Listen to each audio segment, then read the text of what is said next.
Have you ever thought about where Dementors in Harry Potter really came from?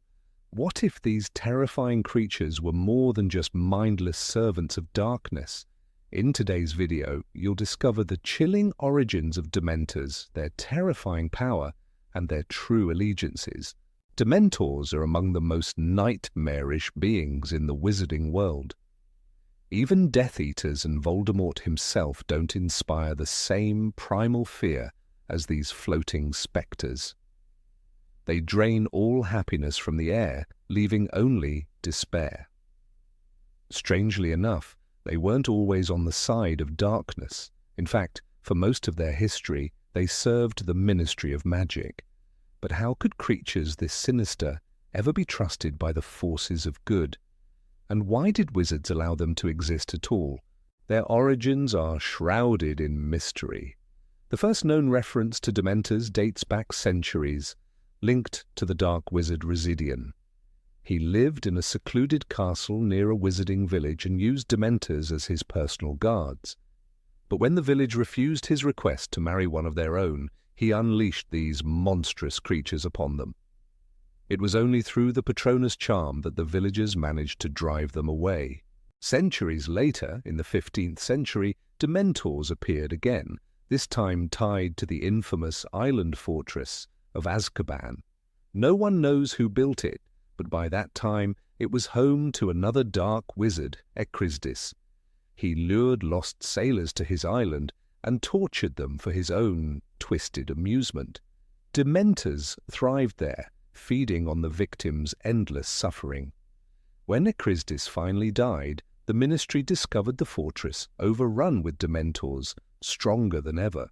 Destroying Azkaban was too dangerous. They feared the Dementors' revenge, so they simply left it untouched.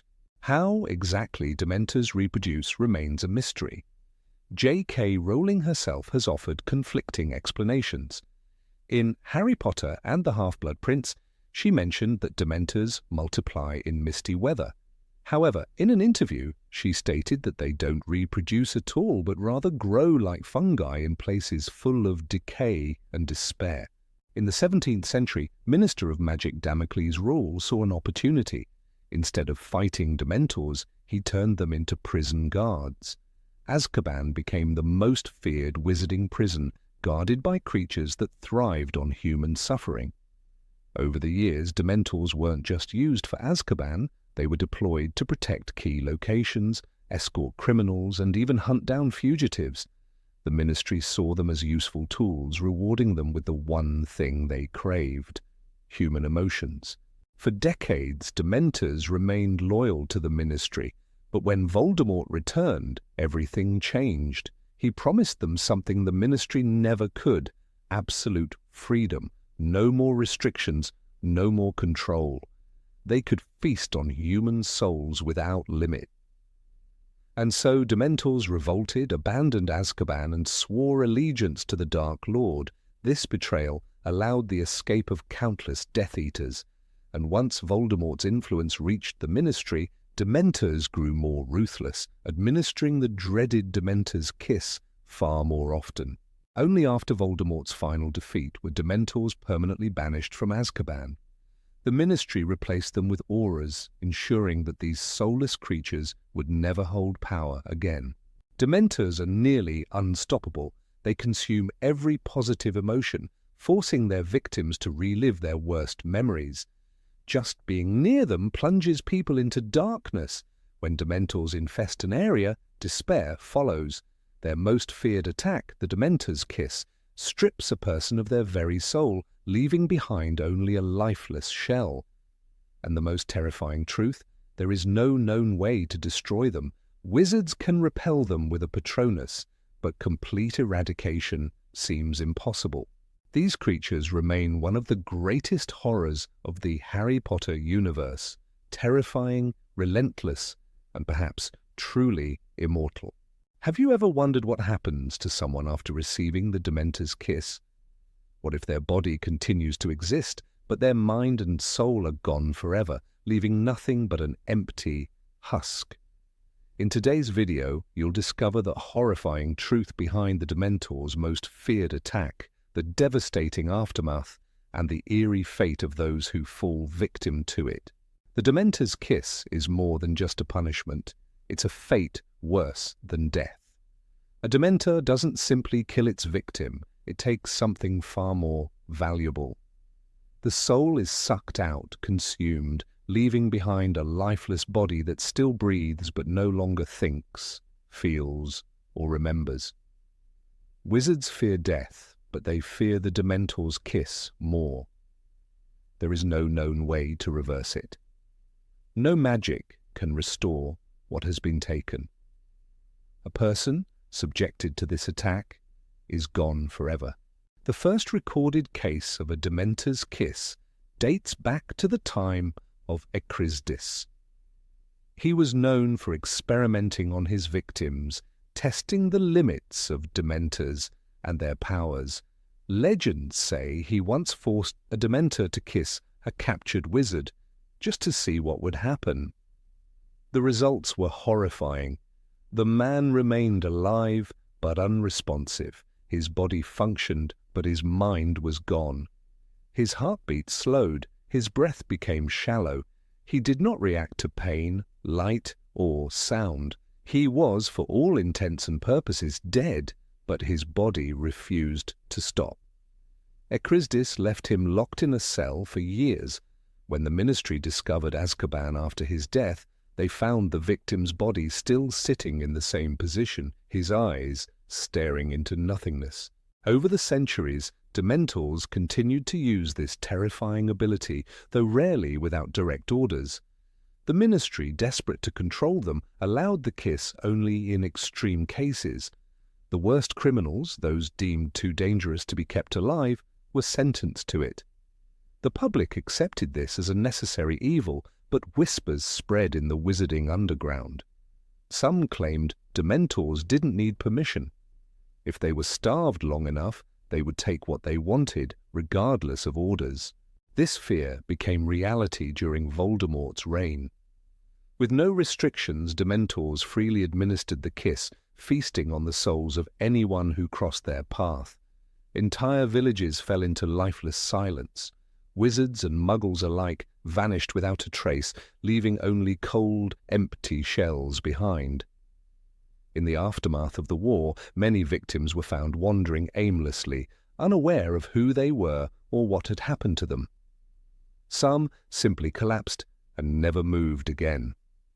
Others remained standing for days, staring into space until their bodies finally gave out. The ministry scrambled to contain the damage. Healers attempted to treat the soulless, but nothing worked. No spell, no potion, no ancient ritual could bring them back.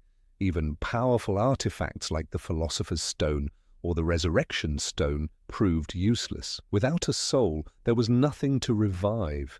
They were already lost. Some believed Dementors were more than just mindless creatures. They seemed drawn to places of suffering, appearing where despair was strongest. They did not act at random. They chose their victims. But why? Did they sense something in certain people, something invisible to others? Some wizards believed Dementors were not merely consuming souls, but collecting them. A few even whispered that Dementors themselves might be the result of such a fate. Perhaps a wizard drained of their soul could eventually transform into one. This theory led to one of the darkest ministry experiments in history. Desperate for answers, a small group of unspeakables studied the long-term effects of the Dementor's kiss. They observed victims, searching for any signs of transformation. Some were left in isolated environments, their bodies kept alive but without care. Others were exposed to Dementors again, to see if they would react differently. What they found only deepened the mystery. Some victims decayed rapidly, as if their bodies no longer had a reason to sustain themselves. Others remained alive for years, showing no physical deterioration despite having no awareness of the world around them. The most unsettling discovery came when one victim, left alone in a secured room, vanished without explanation. No signs of forced entry, no traces of magic, just an empty chair where they had once sat. The only clue was an unnatural cold that lingered in the air for days. These experiments were quickly buried. The ministry feared what they might uncover. The files were sealed, the researchers sworn to secrecy. But rumors spread. Some claimed the ministry had created a Dementor. Others said they had found a way to communicate with one. The truth remains unknown. Even after Voldemort's fall, the fear of Dementors never faded. Banished from Azkaban, they scattered across the world, seeking new sources of despair. Some took refuge in the ruins of battlefields, feeding off the lingering echoes of suffering. Others roamed abandoned villages, waiting for the lost and hopeless to wander into their grasp. Sightings increased in places where tragedy had struck, where wizards mourned, where war had left scars.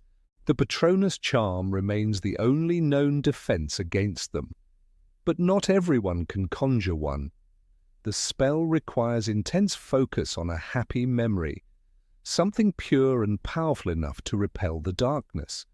For those already sinking into despair, casting a Patronus becomes nearly impossible. This is why Dementors are so deadly. They do not attack with brute force. They weaken their victims first, drain them of hope, break their spirit, and once resistance is gone, they strike. Some wizards believe Dementors will never truly disappear. They are not creatures of flesh and blood, but manifestations of something deeper. They exist where suffering exists. As long as there is fear, as long as there is pain, they will always find a way to return.